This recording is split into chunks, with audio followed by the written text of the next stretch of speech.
Hi, it's Steve. Today we'd like to show you how to change the inner basket hub on your washer. It's a really easy repair. Let me show you how we do it. Now before we begin this repair, the first thing we'll need to do is to disconnect power to the washer. So either pull it far enough forward that you can unplug it, or locate the electrical panel, turn off the appropriate breaker, or remove the appropriate fuse. And once we've done that, we can start our repair. Now the power disconnected, our next step will be to remove the front panel. So taking a putty knife, we're going to go in this gap between the main top and the front panel, about 4 inches in from either side. You'll need a metal spring. We're simply going to depress that spring. At the same time, we'll pull out at the top on that front panel. We'll do the same on the opposite side.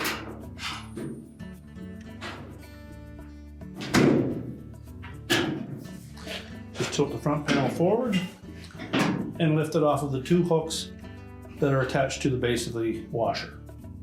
Now next we'll need to remove the control panel from the housing at the back. There are typically 3 screws across the back that secure that to that back panel. So pull the washer far enough forward that you can access those. They're typically 1/4 inch hex head screws. Now with the screws removed, we'll go to the front of the washer again.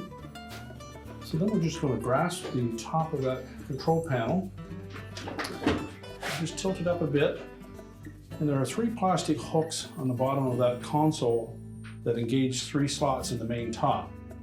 So what we want to do is tilt that up enough, and then we're going to pull that console towards the right to release those clips.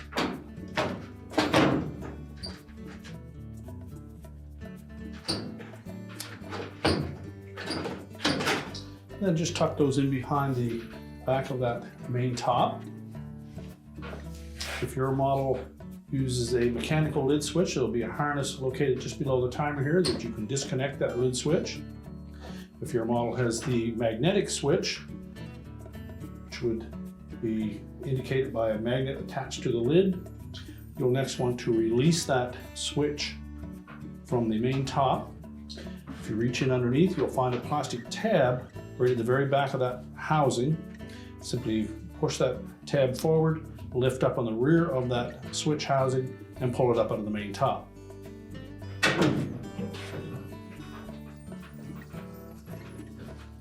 You may need a flat blade screwdriver to assist you with that. Once you've released the tab at the back, pull the switch towards the back of the washer. This is the tab that we're speaking about. Just a plastic tab. And we'll push that switch body down through the opening in the main top. And then we're ready to remove the screws that secure that top to the cabinet.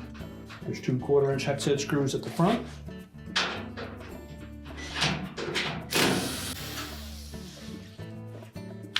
We'll just lift up on the front of that top, just slightly, and then pull it back towards you to release 2 metal clips at the back of that main top.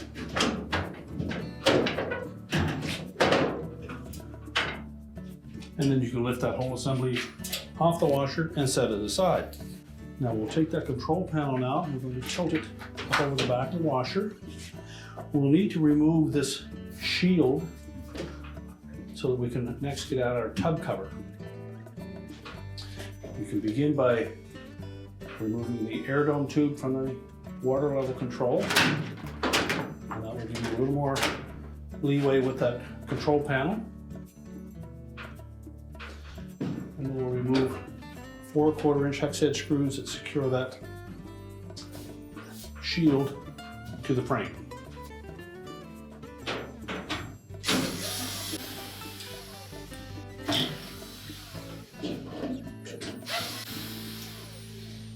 Now your model may also have the water inlet valve attached to that shield. So remove the 2 screws that secure it to that shield. And then closer to the middle. We'll also disconnect the outlet tube from that valve. Simply depress the clamp, pull it down onto the hose,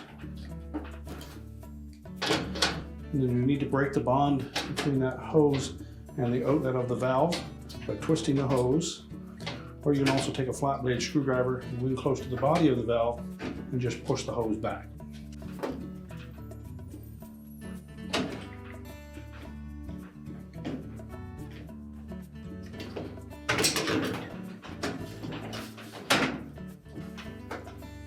There may be some water in that area, so I have something here to clean that up.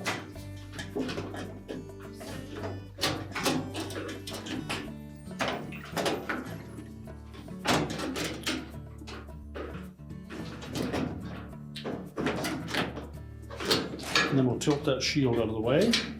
Now as we tilt that shield out, you'll note over on this side there's a small arrowhead fastener that is used as a wire harness retaining clip. If you depress the end of that fastener, you can push that up through that shield. You may need your needle nose pliers or pliers to do that. Simply squeeze them together.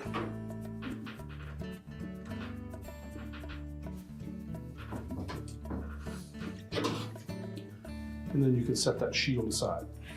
Now our next task will be to remove the 4 screws that secure the tub dampening straps to the tub cover. These are normally a 5/16 hex head screw.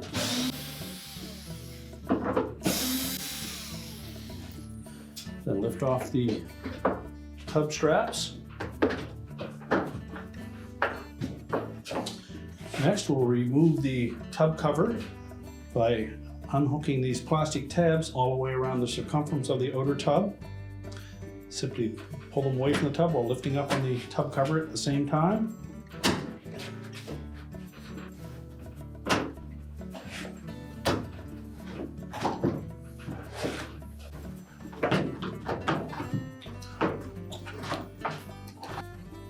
Then lift the tub cover out of the opening and set that aside. Now next we'll need to remove the agitator. To remove that agitator, it's a friction fit to a hub at the bottom of that tub. So you'll need to get hands on both sides of the skirt of the agitator and pull up sharply on it.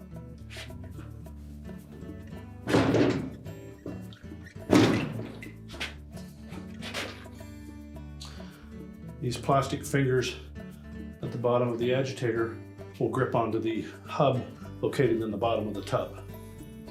So we'll just set that aside. You can now see that agitator drive block and where the actual fingers of that agitator slid down between these grooves to lock them in place. So we'll remove that 7/16 bolt that secures that drive block to the transmission.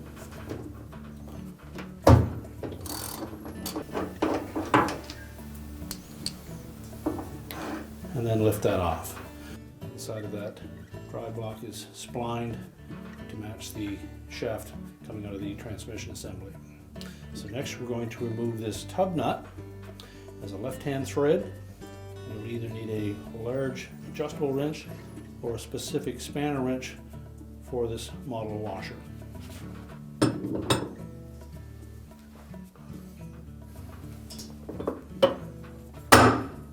So while holding the inner basket from turning, we'll just loosen that nut.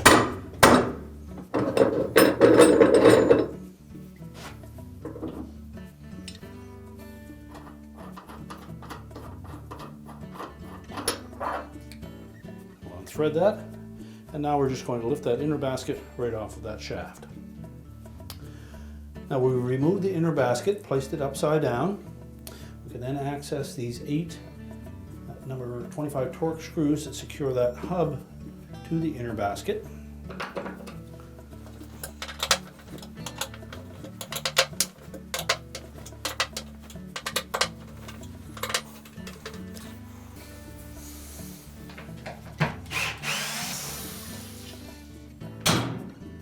Now with the screws removed, we next just gently pry up on that, make sure it's not stuck to the tub. We'll remove and discard it. So next remove any debris that may have been caught underneath the edge of that and place the new hub in position. You'll note that there's 4 forks around the edge of that that will capture ribs in the base of that tub, and that will allow all of the screw holes to line up. And then proceed to reinstall the screws.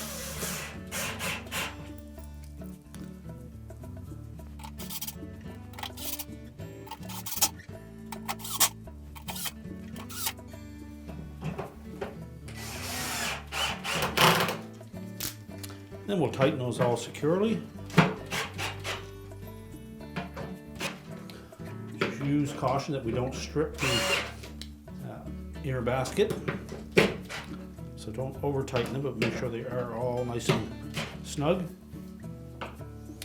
Verify that there's no debris in the cone-shaped center of that hub. And then we're ready to put that basket back into the washer. So carefully lower that inner basket down onto the support.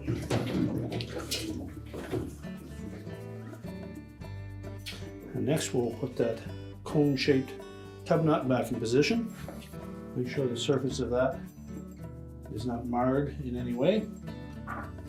And again, remember that it is a left-hand thread, so we'll turn it counterclockwise to tighten it. So tighten it by hand as far as you can by moving the tub to take up any slack.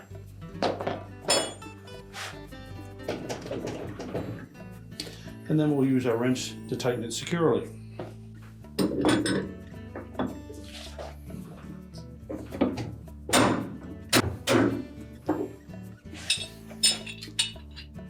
Now we can put the agitator drive block back on.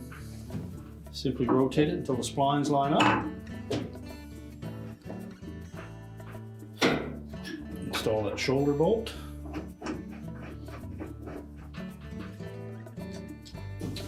And tighten with a ratchet or a wrench. We can then reinstall the agitator. And there are some long splines in the center of the agitator that will match up with splines on the outside of that agitator drive block that will line it up so that these locking tabs can engage properly. So simply position it on top of the drive block and rotate the base of it until they line up. Should push down easily and then snap it into place. Now next we're ready to put the tub cover back on.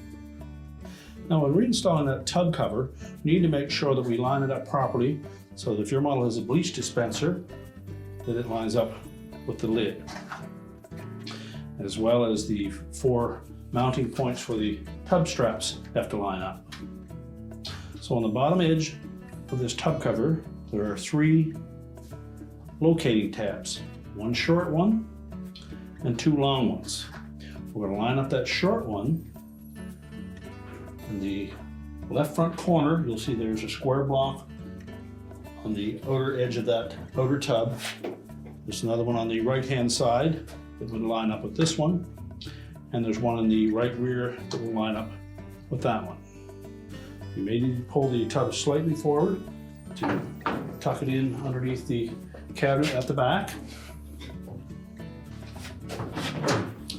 Make sure all of the tabs are on the outside of that outer tub.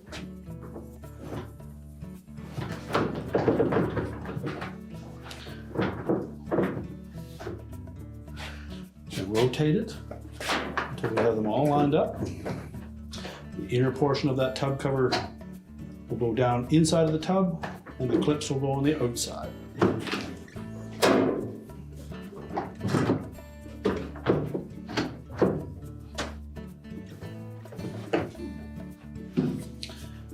And once we have them all lined up, you can simply press down on that tub cover until the latches engage. Go all the way around the perimeter of that tub cover, making sure that all of them latch properly. Just do a visual inspection. Make sure they're all attached properly. Next, we'll reattach the tub dampening straps. Fit those over the posts on the tub cover.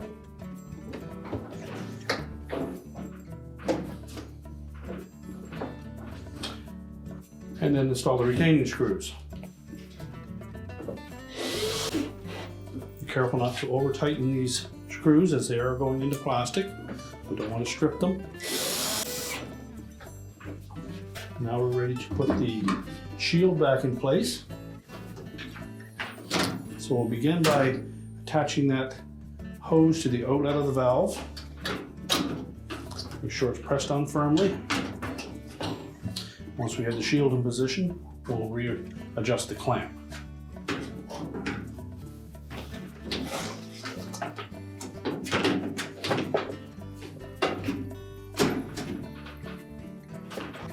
So reinstall the screws that secure that shield to the frame.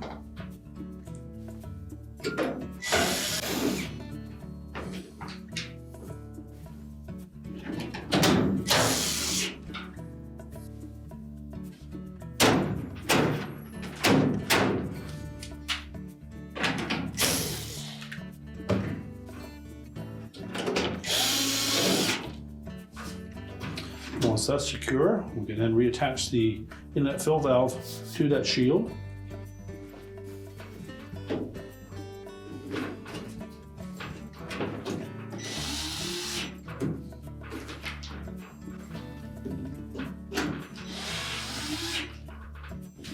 We can then reattach that wire harness retainer clip, press that into the opening. We'll also need to make sure that we route that air dome tube in the proper position. Make sure it's above the tub strap. And then it comes up through that oval opening in the shield. And then we'll attach it to the water level control once we tilt the console back into place. So now we're ready to put the main top back in place. Now when installing the main top, we want to make sure that we line up these slotted openings on either side at the back with the hooks that are on this top support frame. Make sure they're engaged in there, and then we'll push the top towards the back to lock it in place.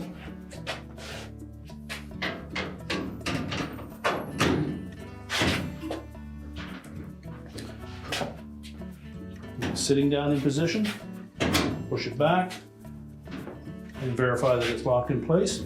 We'll then secure it with the two screws on the front.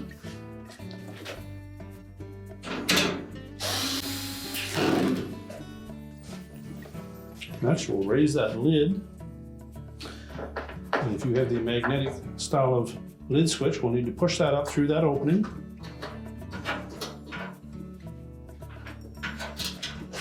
Make sure that the plastic spring clip faces towards the back of the washer.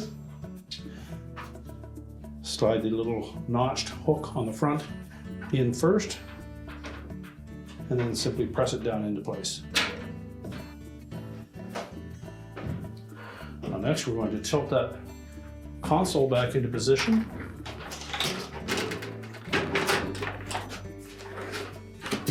Again, make sure that we reattach that air dome tube. Make sure it's pressed firmly onto that control. We'll just tilt that control panel into an upright position. Then we're going to line up those three hooks, the three slotted openings in the main top, and just keep that roughly vertical. Slide it to the left.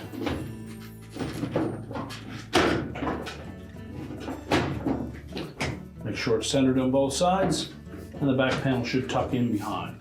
And then we'll secure it with the three screws across the back. So just verify that the screw holes line up, and then install those three screws. And secure it to the back panel.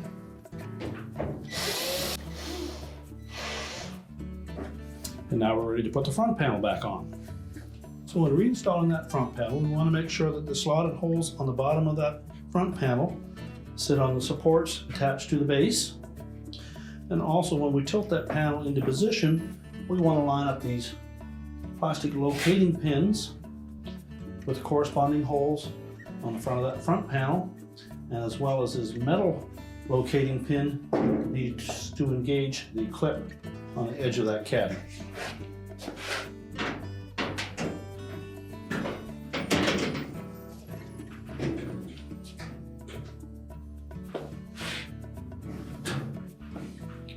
Once we've lined up all of those guides, I'm simply going to snap that front panel until the spring clip on the top engages. And your repair is complete.